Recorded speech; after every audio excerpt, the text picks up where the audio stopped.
It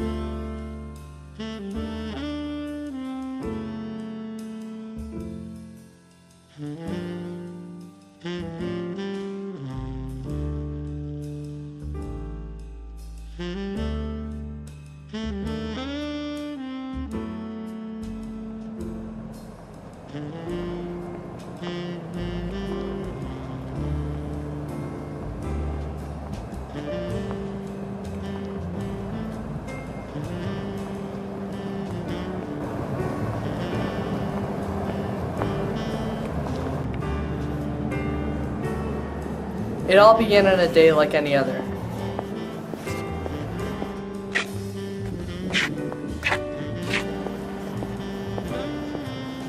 I was canvassing the streets, hoping to find a case, when I heard a peculiar sound. The sound was my cell phone. If my luck had picked up any, the phone would be a call from a client. Slick McQuick, PI, how can I be of service? No, I do not want to save money on my car insurance. Thank you very much.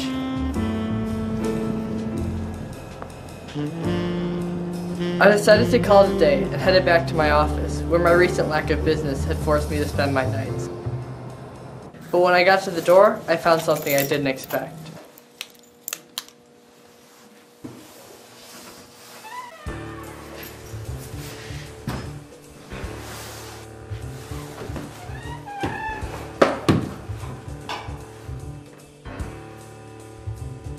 Who's there? The customer. I have work for you, if you'll take it, Dick. Call me Slick. Dick is my profession. Slick Rick McQuick is my name. Say, how'd you get in here anyhow? I thought I locked the door when I left earlier. I always lock my door. Does it really matter? I just wanted to talk, and surely you wouldn't let a little thing like that bother you. It did bother me, but I was so exhausted I let her peculiar entrance slip. She looked harmless enough. Your typical damsel in distress. The job was simple enough. Locate a file containing valuable information that was stolen from her counter and return it before anyone noticed it was gone. Normally, I wouldn't jump into a job like this without discussing it in more detail first. The dangers, the pay, the travel expenses, but I needed the money, so before I could say anything that might frighten the dame away, I agreed to take the job. Little did I know what I was getting myself into. Before I let the dame leave my office, I made sure to jot down the basics. When and where she'd last seen the file, every step she'd taken from the time she'd last seen it to the time she'd noticed it missing. Any guests she might have had in her house, anyone she might have noticed acting oddly, her name. It was Rosie. Rosie LaFleur. I followed her to her house that night and waited for her to go to bed. My plan was to start at the scene of the crime and have a look around before any potential evidence could be erased. I didn't tell Rosie I was coming. I knew I'd be better off without her. A dame like this might have a pretty face. This one certainly did. But when it comes to detective work, a pretty face ain't worth the trouble it causes. Before I could investigate, I saw a man sneaking out the back door. I confronted him and asked him about the file and what he was doing at Rosie's. He claimed he knew nothing about any file and that he had returned to retrieve his keys after losing them doing some odd job around her house. His story sounded real fishy to me, but I had no choice but to let him go. My job was to retrieve the file, not take a man into custody. Still, I knew something was up, so I trailed him through the night, hoping that with any luck, he would lead me to Rosie's file. The next day, my pursuit of the mystery man had yielded nothing of interest, when suddenly he entered a secluded alley. A suspicious place to go if I ever saw one. Unfortunately, I couldn't get close enough to hear what the strange man was saying, but that didn't mean I was about to give up. I was quite certain that he would lead me to the file, one way or another. I could only hope I would recover it in time. Alors? C'est moi. Bon.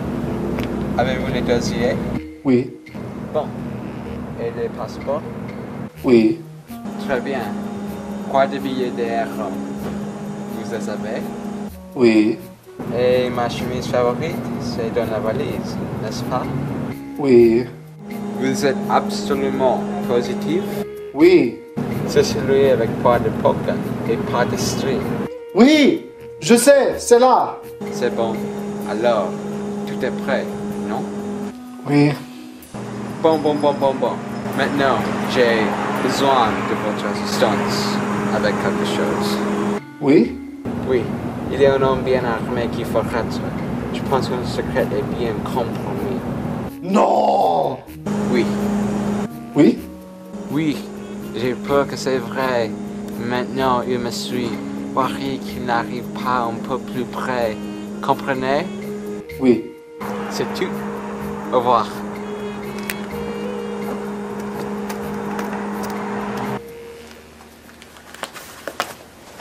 And so the chase began.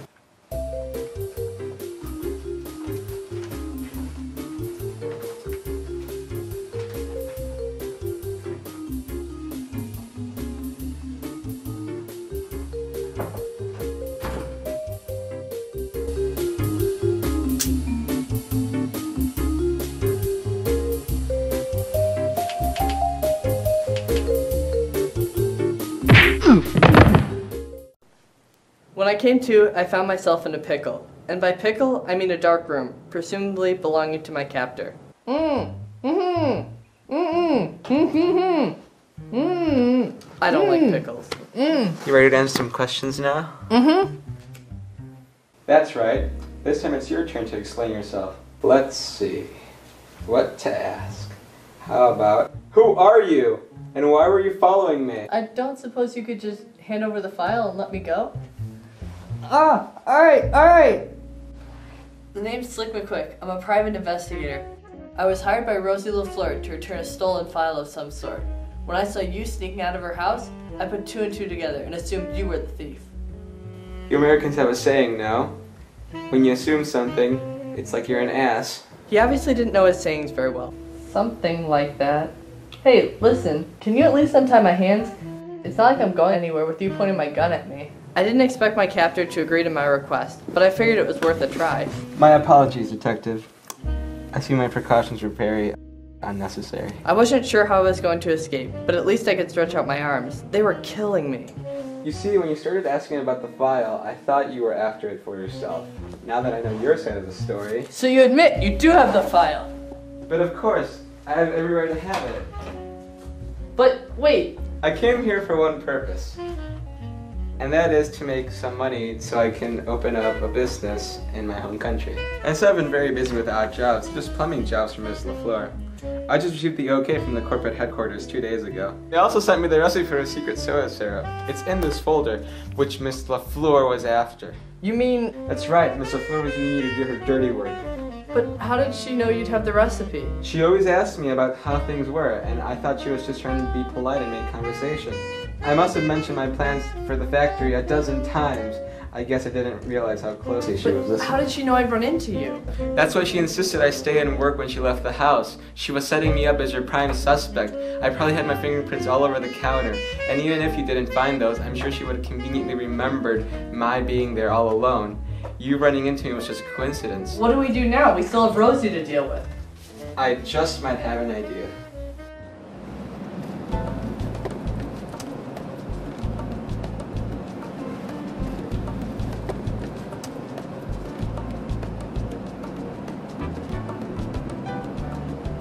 Do you have the file? I couldn't tell from your phone message. Yes, I have it, and I'll give it to you. But first, I want to tell you who had it. I don't care. Let me get this straight. Someone broke into your house and stole your file, and you don't care who it was? All I care about right now is the file. If you want to fill me in some other day on how you got it, well, it's up to you. Rosie had a one-track mind. She didn't suspect a thing. Whatever you say. Listen, I just want to get this thing over with. You hand over the file and I'll give you the money, just like we agreed. Yeah, just like we agreed. Yeah, just like we agreed. Well, here you go. Not so fast. Let's see this money first. What? You don't trust me? I don't trust anyone. It's just part of the profession. Nothing personal. I especially didn't trust her. I couldn't even trust her appearance to stay the same.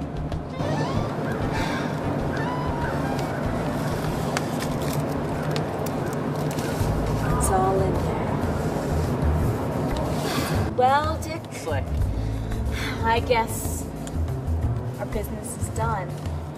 I guess this is goodbye. Goodbye.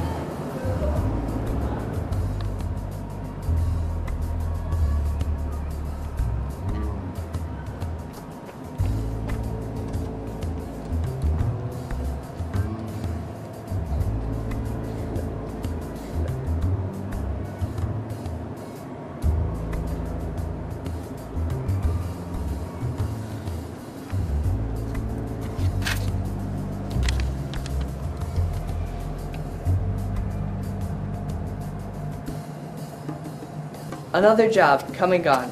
I didn't get the girl, but at least I got paid. What the?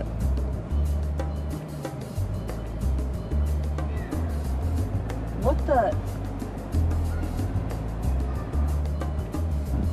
The case was closed, but I couldn't get my mind off it. What would happen to Rosie? Would the Frenchman be successful with his soda business? Would I ever be able to afford a new tie? Maybe someday I will see them all again. I hope so.